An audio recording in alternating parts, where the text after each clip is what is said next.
Assalamu alaikum, dear students. How are you? I hope you are well, and I am also fine by the grace of Almighty Allah. I am Nazrul Islam, Assistant Teacher, Shohid Muqtida Ideal High School, Sonaimori, Noakhali. Now you are going to study through online class. Now you are welcome to my online class. आज আমাদের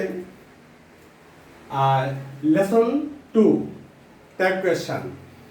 গত পার্টে আমরা tag question সম্পর্কে আলোচনা করেছি। আজকে আমাদের ট্যাগ কোয়েশ্চনে ইম্পারেটিভ সেন্টেন্সের ট্যাগ কোয়েশ্চন করব। ইম্পারেটিভ সেন্টেন্সের ট্যাগ কোয়েশ্চন করতে হলে তোমাদেরকে অবশ্যই ইম্পারেটিভ সেন্টেন্স সম্পর্কে অবগত হতে হবে। এখন আমাদের জানতে হবে হোয়াট ইজ ইম্পারেটিভ সেন্টেন্স। আমি একটু আলোচনা করে নিলে অবশ্যই তোমাদের জন্য আরো ক্লিয়ার হয়ে যাবে, তাই না? তাহলে আমি একটু বর্ণনা করছি। যে সেন্টেন্স দ্বারা কোনো আদেশ, উপদেশ, নিষেধ এবং অনুরোধ বোঝাচ্ছে তাকে আমরা ইম্পারেটিভ সেন্টেন্স বলে থাকি। তাহলে তোমরা অবশ্যই বিগত ক্লাসে এই সেন্টেন্সগুলো ভালোভাবে শিখেছো। তো আজকে আমাদের ইম্পারেটিভ সেন্টেন্সের উপরে ট্যাগ কোয়েশ্চন হবে। আশা করি তোমরা যদি একটু খেয়াল করো, ইম্পারেটিভ সেন্টেন্সের উপরে আমি তোমাদেরকে সহজে ট্যাগ কোয়েশ্চন করার জন্য, বোঝার জন্য আমি তোমাদেরকে চারটা খুব গুরুত্বপূর্ণ রুল তৈরি করেছি, যেটা তোমরা সহজে বুঝতে পারবে এবং তোমাদের পরীক্ষায় আসলে ইনশাল্লাহ তোমরা অবশ্যই পাবে। এখান থেকে 1 মার্কের আসে কিন্তু। তাহলে খেয়াল করো, প্রথম 1 নম্বর রুলে লিখছেন যে ইম্পারেটিভ সেন্টেন্স দ্বারা আদেশ, উপদেশ এবং প্রস্তাব এবং বাক্যটা যদি লেটস অথবা লেটাস দ্বারা শুরু হয় তাহলে আমাদের ট্যাগ কোয়েশ্চন হবে শ্যাল উই। ক্লিয়ার বুঝতে পারছো? আমি আবার বলি, বাক্যটি যদি ইম্পারেটিভ সেন্টেন্সের বাক্যটি যদি লেটস এবং লেটাস দ্বারা শুরু হয় এবং বাক্যটি যদি তোমার আদেশ, উপদেশ এবং প্রস্তাব বোঝায় তাহলে আমাদের ট্যাগ কোয়েশ্চনে বাক্যটি শুরু হবে শ্যাল উই দ্বারা। এটা কোনো কিছু আর রুল নেই, এটা তোমাদেরকে মাইন্ডে রাখতে হবে। তাহলে দেখা যাক, আমরা লিখছি let us go out for a walk. চলো আমরা একটু বেড়াতে যাই বা ঘুরতে যাই। তাহলে আমাদের এখানে একটু খেয়াল করা সবাই, আমরা লিখেছি যে let us go out for a walk. আমাদের কিন্তু বাক্যটি অবশ্যই কি আছে, দেখতে দেখা যায় যে আমাদের কি আছে, অ্যাফার্মেটিভে আছে। এটি কিন্তু খেয়াল করা যাবে না, যেহেতু ইম্পারেটিভ সেন্টেন্স সেই হিসাবে আমাদের রুলই আছে, শ্যাল উই বসবে। This is the rule. কোনো কথা নাই যে স্যার কিভাবে আসলো শ্যাল উই বা কেন আসলো, জানার বিষয় নাই। দিস ইজ দ্য রুল, আমাদেরকে রুল মানতে হবে। তাহলে আমরা কি করব, shall we, SHALL, shall we বসবে।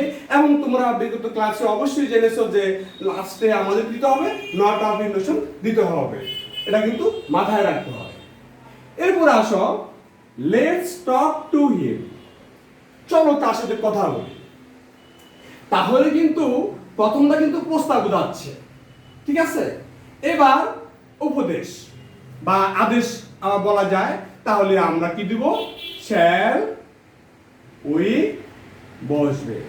সুন্দর। তোমাদের এই বাক্য দ্বারা যদি তোমাদের লেটস অথবা লেটাস দিয়ে শুরু হয় তাহলে আমাদের ট্যাগ কোয়েশ্চন করতে হবে কি, শ্যাল উই দ্বারা। ক্লিয়ার? এবার আমাদের দ্বিতীয় রুল, সেন্টেন্সটি যদি let him, let her, let me, let them দ্বারা শুরু হয় তাহলে আমাদের ট্যাগ কোয়েশ্চনে কি বসাতে হবে, উইল ইউ বসবে। ক্লিয়ার? আমি আবার বলছি, বাক্যটি যদি let him, let her, let them এবং লেট মি দ্বারা যদি শুরু হয় তাহলে আমাদের ট্যাগ কোয়েশ্চন করতে হবে উইল ইউ বসবে। ক্লিয়ার? এবার আমি দেখো, আমি উদাহরণ দিয়েছি তোমাদেরকে বোঝার জন্য সহজে, যে let them do the work. তো তাদেরকে কাজটি করতে দাও, অর্থাৎ অনুমতি অর্থে ব্যবহার করা হয়। অর্থাৎ যে বাক্যটি দ্বারা লেট মি দ্বারা শুরু হয় এবং বাক্যটি যদি কিছু করার অনুমতি প্রকাশ করা হয় তাহলে আমরা ট্যাগ কোয়েশ্চনে কি বসাবো, উইল ইউ বসাবো। তো দেখো, let them do the work, তাদেরকে কাজটি করতে দাও, তাহলে বসবে কি, উইল ইউ। ক্লিয়ার? এবার দ্বিতীয় উদাহরণ দেখো, let me open the door. অনুমতি অর্থে ব্যবহার করা হয়েছে, তাহলে আমার এই কাজটি দরজাটা খুলতে দাও। তাহলে আমাদের কি বসবে উইল ইউ বসবে। আমি আগেই বলেছি ইম্পারেটিভ সেন্টেন্সের কি বসবে উইল ইউ বসবে এবং লাস্টে নট অফ ইন্টারেকশন দিতে হবে। নাম্বার 3, যে সেন্টেন্স দ্বারা প্লিজ দ্বারা শুরু হয়, আমি আগে বলেছি আমাদের ইম্পারেটিভ সেন্টেন্স কিন্তু করতে হলে সবসময় বিশেষ করে তোমাদের সাবজেক্ট থাকে না, তাহলে আমরা কিভাবে বুঝবো যে আমাদের এই বাক্যটি ইম্পারেটিভ সেন্টেন্স। আমি আগে বলেছি যে ইম্পারেটিভ সেন্টেন্সের সাবজেক্ট সবসময় পূজ্য থাকে, অর্থাৎ লিখতে হয় না, বলতে হয়। যেমন করো ডু দ্য ওয়ার্ক, আমি কি বলি যে ডু দ্য ওয়ার্ক ইউ, এটা বলি? কখনো বলি না। ডু দ্য ওয়ার্ক, তুমি কাজটি করো, আগে বুঝাচ্ছি, তোমাকে বুঝাচ্ছি, ইউ সেকেন্ড পারসন। সো আমি এটা আগে ক্লাসে কিন্তু তোমাদের সাথে ডিসকাস করেছি, আশা করি তোমরা বুঝতে পারছো। তো এখানে বলা হয়েছে কি যে let me open the door, আমাকে দরজাটা খুলতে দাও। সো এখানে উইল ইউ বসবে। ক্লিয়ার? নাম্বার 3, যে সেন্টেন্স দ্বারা প্লিজ দ্বারা শুরু করলে বা অনুরোধ বোঝালে ট্যাগ কোয়েশ্চনে ওন্ট ইউ বসবে। ক্লিয়ার? বুঝতে পারছো যে আমাদের অনেক সময় আমরা বলি যে please give me a glass of water, please do the work, please help me. আমরা এভাবে অনেক কথা বলি, কিন্তু অনুরোধ বোঝাচ্ছি, কিন্তু আসলে এটা কিন্তু আমাদের ইম্পারেটিভ সেন্টেন্স যদি তোমার প্লিজ দ্বারা শুরু হয়, তাহলে আমাদের ট্যাগ কোয়েশ্চন করতে হবে কি ওন্ট ইউ দ্বারা। ক্লিয়ার? তাহলে আমরা বলতে পারি যে সেন্টেন্স প্লিজ দ্বারা শুরু করলে বা অনুরোধ বোঝালে ট্যাগ কোয়েশ্চনে তোমার ওন্ট ইউ বসাতে হবে। এই কথা তোমাদের মাইন্ডে রাখতে হবে সবসময়। যেমন please give me a glass of water, অর্থাৎ আমাকে দয়া করে এক গ্লাস পানি দাও। তাহলে আমরা কি বসবো? রুল অনুসারে ওন্ট ইউ বসবো। ক্লিয়ার? WONT ওন্ট ইউ বসাবো। আশা করি তোমরা এটা বুঝতে পারছো। Number 2, please lend me your pen, দয়া করে তোমার কলমটা আমাকে ধার দাও। ক্লিয়ার? তাও আমাদের এখানে কিন্তু এটা কি করছে, বাংলা যদি আমরা বলি অনুরোধ করানো হয়েছে, অনুরোধ করছে তুমি আমাকে কলমটা ধার দাও। তাহলে please lend me your pen, তাহলে আমরা রুল অনুসারে কি বসাবো?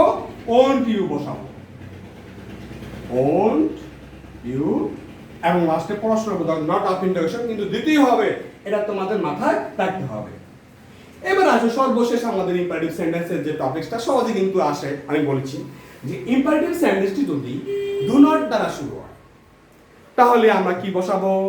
যেহেতু আমাদের বাক্যটা আমাদের আগে রুলেই পড়ে গেছে অলরেডি যে বাক্যটা যদি নেগেটিভ হয় ট্যাগ হবে অ্যাফার্মেটিভ, তাহলে আগের মতোই আমাদের বাক্যটি উইল ইউ দ্বারা ট্যাগ কোয়েশ্চন করতে হবে। এবার দেখো ডু নট টেল এ লাই, এটা অর্থ হচ্ছে মিথ্যা কথা বলিও না, তাই না? তাহলে না বলছে মিথ্যা কথা বলিও না, নেগেটিভ, তাহলে আমাদের উইল ইউ বসবে। আমরা আগে বলেছি ইম্পারেটিভ সেন্টেন্সে কিন্তু সাবজেক্ট সব সময় উজ্জ্বল থাকে, অর্থাৎ বলতে লিখতে হয় না। ক্লিয়ার? তাহলে do not tell A lie, তাহলে আমাদের ট্যাগ কোয়েশ্চন হবে will you. Will you. Night. Number 2, do not forget me, আমাকে ভুলে যেও না। আমরা তো বলি ডোন্ট ফরগেট মি রোজ, আমরা বলি না? আসলে কিন্তু এটা কিন্তু আমরা অনুরোধ করছি বন্ধুকে, তাই না? ডু নট ফরগেট মি, আমাকে ভুলে যেও না। সো এটা ইম্পারেটিভ নেগেটিভ, তাহলে আমাদের কি বসবে? রুল অনুসারে উইল ইউ বসবে। লাস্টে আমাদের নট অফ ইন্টারেকশন দিতে হবে। আমি অনেক দেখছি বোর্ডে কাগজে অনেক পোলাপান পরীক্ষা দেয়, কিন্তু আসলে ওই যে তাড়াহুড়া করে কিন্তু নট অফ ইন্টারেকশন দেয় নেই। আমি তোমাদেরকে বলবো এটা কিন্তু মাথা রাখতে হবে। কিন্তু তারপর কিন্তু আমরা অনেকটা স্যাক্রিফাইস করি, তোমরা যাদের হয়ে যায় অলরেডি, কিন্তু এটা কিন্তু ঠিক না। তোমাদেরকে অবশ্যই নট অফ ইন্টারেকশন দিতেই হবে, এটা তোমাদের মাথায় রাখতে হবে। তো আশা করি আমি আজকে যে তোমাদের যে ইম্পারেটিভ সেন্টেন্সের যে ট্যাগ কোয়েশ্চন করতে হয় সেটা তোমরা অবশ্যই সহজে বুঝতে পেরেছো। এরপর আসো আমাদের এই ইম্পারেটিভ সেন্টেন্সের ট্যাগ কোয়েশ্চন করতে হলে যে নিয়মগুলো অত্যন্ত গুরুত্ব, সেগুলো আমি তোমাদের সামনে সাবমিট করেছি, আশা করি তোমরা বুঝতে পারছো। এছাড়াও ট্যাগ কোয়েশ্চন করতে হলে আরো কিছু নিয়ম আছে, রুল আছে। আজকে আমি তোমাদেরকে আরো বাড়তে 2টা রুল আমি এখানে আজকে সাবমিট করবো এবং তোমাদেরকে বুঝিয়ে দিব। আশা করি তোমরা সহজে বুঝতে পারবে। তাহলে চলো দেখি আমরা আলোচনা করি যে কোন সেন্টেন্সে সাবজেক্ট যদি নাথিং, এনিথিং, সামথিং, এভরিথিং, কি বলছি, কোন সেন্টেন্সে যদি সামথিং, নাথিং, এভরিথিং এবং কি থাকলে এনিথিং থাকে, তাহলে ট্যাগ কোশ্চেনে তোমাদের কি করতে হবে? সাবজেক্ট হিসাবে ইট বসাতে হবে। কি বলছি? যে কোন সেন্টেন্সে যদি সাবজেক্টটা শুরু হয় তোমার নাথিং, এনিথিং, সামথিং, এভরিথিং, এই সমস্ত শব্দ দ্বারা যদি বাক্যটা তৈরি করা হয় অর্থাৎ শুরু হয়, তাহলে আমাদের ট্যাগ কোশ্চেন ব্যবহার করতে হবে কি দিয়ে? ইট দ্বারা। কেমন? তাহলে আমাদের রুল আছে সাবজেক্ট ইট দ্বারা আমাদের শুরু করতে হবে ট্যাগ কোশ্চেন। কেমন? এখন আমাদেরকে জানতে হবে, তোমাদেরকে বোঝানোর জন্য বলা হয়েছে যে এভরিথিং ওয়াজ লস্ট, অর্থাৎ সকল কিছু হারিয়ে গেছে। এখন আমাদেরকে জানতে হবে, তোমরা পূর্ব ক্লাসে শিখছো যে আমাদের অপারেটর আছে কিনা, অর্থাৎ অক্সিলারি ভার্ব আছে কিনা আমাদের এই বাক্যের মধ্যে। এবার জানতে হবে সাবজেক্ট কে আছে, এবার জানতে হবে তোমার বাক্যটি কি অ্যাফার্মেটিভ না নেগেটিভ। তাহলে আমরা প্রথমে জানতে পারলি এভরিথিং ওয়াজ লস্ট, তাহলে বাক্যটি আমাদের অ্যাফার্মেটিভ। এরপর আছে আমাদের কি আছে? অদিবাক ওয়াজ আছে, তাই না? ওয়াজ আছে। এবার দেখো আমাদের বাক্যটি যদি অ্যাফার্মেটিভ তাহলে হবে নেগেটিভ, তাই না? তাহলে দেখো ওয়াজটা এখানে চলে আসবে, সহজে বুঝবা। এবং তোমাদের এভরিথিং থাকলে কি হবে? ইট হবে। যেহেতু বাক্যটা আমাদের অ্যাফার্মেটিভ, তাহলে ওয়াজ নটের সংক্ষিপ্ত রূপ হচ্ছে, কন্ট্রাকশন হচ্ছে ওয়াজন্ট। তাহলে ওয়াজ এন্ড অ্যাপোস্ট্রফি টি, ওয়াজন্ট। এবং এভরিথিং এর জন্য আমরা কি বসাবো? ইট বসাবো। তোমরা অবশ্যই এটা আগে জেনেছো, ইট বসাবো। হয়ে গেল আমাদের আর এই রুলের এই তোমার ট্যাগ কোশ্চেন। দ্বিতীয় উদাহরণ দিচ্ছি তোমাদের, nothing is impossible on earth, অর্থাৎ পৃথিবীতে অসম্ভব বলতে কিছুই নাই। তাহলে এখানে কিন্তু আমরা বাক্যটা দেখার সাথে সাথে বলতে পারছি যে আমাদের এই বাক্যটি নেগেটিভ, কারণ না শব্দটা আছে। নাথিং ইজ ইম্পসিবল না, পৃথিবীতে অসম্ভব বলে কিছুই নাই। তাহলে আমরা করবো কি? যে আমি কিন্তু আগে তোমাদের বলেছি যে একটা সেন্টেন্সে তোমাকে দেখতে হবে সাবজেক্টকে এবং অক্সিলারি ভার্ব আছে কিনা এবং বাক্যটি কি অ্যাফার্মেটিভ না নেগেটিভ। তিনটা জিনিস খুব তোমাদের মাথায় রাখতে হবে, তাহলে তুমি সহজে ট্যাগ কোশ্চেন করতে পারবে। তো এখানে আমাদের অপারেটর বা অক্সিলারি ভার্ব আছে, কি আছে? ইজ আছে, তাই না? ইজ আমরা এখানে নিয়ে আসবো। এবং তুমি দেখতে হবে যেহেতু নাথিং আছে, নেগেটিভ বাক্যে ব্যবহার করা হয়েছে, সো এখানে আমাদের ইজন্ট হবে না, ইজ এবং নাথিং থাকলে কি বসবে? ইট বসবে। তাহলে ইজ ইট লাস্টে আমাদের কি দিতে হবে? নট অফ ইন্টারোগেশন দিতে হবে। আজকের লেসনে আমি তোমাদেরকে সর্বশেষ, যেটা খুব গুরুত্বপূর্ণ এবং প্রতি বছর এসএসসি পরীক্ষায় তোমাদের এখান থেকে একটা না একটা আসেই, তোমাদের কিন্তু এটা সবচেয়ে বেশি মাইন্ডে রাখতে হবে। খুব গুরুত্বপূর্ণ রুল কিন্তু, এবং একটা প্রত্যেক বছর আসে, তোমাদের মনে রাখবে। যেমন আমি আজকে বলছি, বাক্যের মধ্যে যদি, অর্থাৎ বাক্যটা যদি never, seldom, hardly, scarcely, little, few, rarely ইত্যাদি দ্বারা যদি শুরু হয়, তাহলে এই বাক্যটিকে তোমাকে নেগেটিভ হিসাবে ধরে নিতে হবে। এটা কিন্তু খুব ক্রিটিক্যাল কিন্তু একটা রুল, তোমাদের মাথায় রাখতে হবে। কিন্তু আসলে শব্দগুলা দেখতে কিন্তু অ্যাফার্মেটিভ, কিন্তু এরা কাজ করে নেগেটিভ। যেমন আমাদের সমাজে অনেক লোক আছে দেখতে খুব খুব ভালো মানুষ, কিন্তু এরা সব সময় নেগেটিভ কাজ করে, তাই না? তাহলে তুমি দেখো আমাদের ইংরেজি শব্দের মধ্যে কি শব্দ আছে কিন্তু এরা দেখতে অ্যাফার্মেটিভ, কিন্তু এরা নেগেটিভ। এবার খেয়াল করো, আমি বললাম যেমন উদাহরণ দিয়ে দিচ্ছি, এই বার্কিং ডগ সিলডম বাইটস, তাই না? মানে কামড়ানো কুত্তা ঘেউ ঘেউ করে না। কেমন? আসলে দেখো আমাদের যে সিলডম আছে এখানে, আমি বলছি কিন্তু বাক্যের মধ্যে যদি never, seldom, hardly, rarely, few, little এই সমস্ত শব্দগুলো থাকে, তাহলে যদিও দেখতে অ্যাফার্মেটিভ কিন্তু এরা নেগেটিভ। মাথায় রাখতে হবে তোমাদেরকে। আজকে আমি তোমাদেরকে দেখিয়ে দিচ্ছি উদাহরণের মাধ্যমে, যেমন এই barking dog seldom bites. Clear? তাহলে দেখো আমাদের এখানে সিলডম আছে কদাচিৎ, হ্যাঁ, তাহলে আমরা কিন্তু ট্যাগ কোশ্চেনে আমরা কিন্তু এটা নেগেটিভ, তাই হবে অ্যাফার্মেটিভ। কেমন? তাহলে দেখো এই বার্কিং ডগ, তাহলে ইজ ইট, আমাদের ট্যাগ হবে কি? Is it. ক্লিয়ার? এবার আসো, there is a little water in the glass. গ্লাসে সামান্য বা অল্প পানি আছে, এটা আমরা সবাই বুঝি।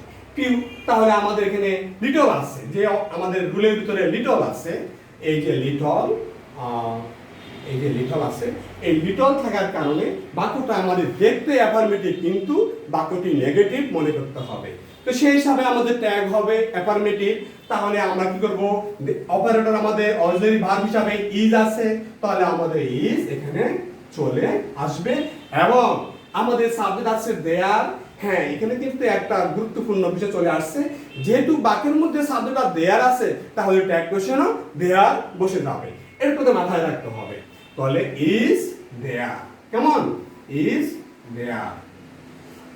আশা করি আজকের এই তোমাদের ট্যাগ কোশ্চেনের দ্বিতীয় লেসনে আমি যা আজকে উপস্থাপন করেছি, তোমাদের এসএসসি পরীক্ষায় 2টি মার্ক আজকের এই রুলের মধ্যে থেকে আসবে, তোমরা কিন্তু মনে রাখতে হবে। তো আজকে গুরুত্বপূর্ণ যে রুলগুলো আজকে আমি তোমাদেরকে দিয়েছি, আশা করি তোমরা 2 মার্ক পাবে। এবং যেগুলো দিয়েছি একটু বাড়িতে বসে তোমরা লেখাপড়া করলে আরো ক্লিয়ার হয়ে যাবে বোঝার জন্য তোমাদেরকে। তো আজকে ক্লাসে আমি এখানেই শেষ করছি। তো আশা করি তোমরা বাড়িতে ভালোভাবে পড়ালেখা করবে এবং যা দিয়েছি তোমরা একটু দেখলে, বই দেখলে ক্লিয়ার আরো সহজ তোমাদের বুঝতে পারবে। তোমরা বাড়িতে ভালো থাকো, সুস্থ থাকো এবং বাড়িতে পড়ালেখা করো, এটাই আশা করি। আল্লাহ হাফেজ।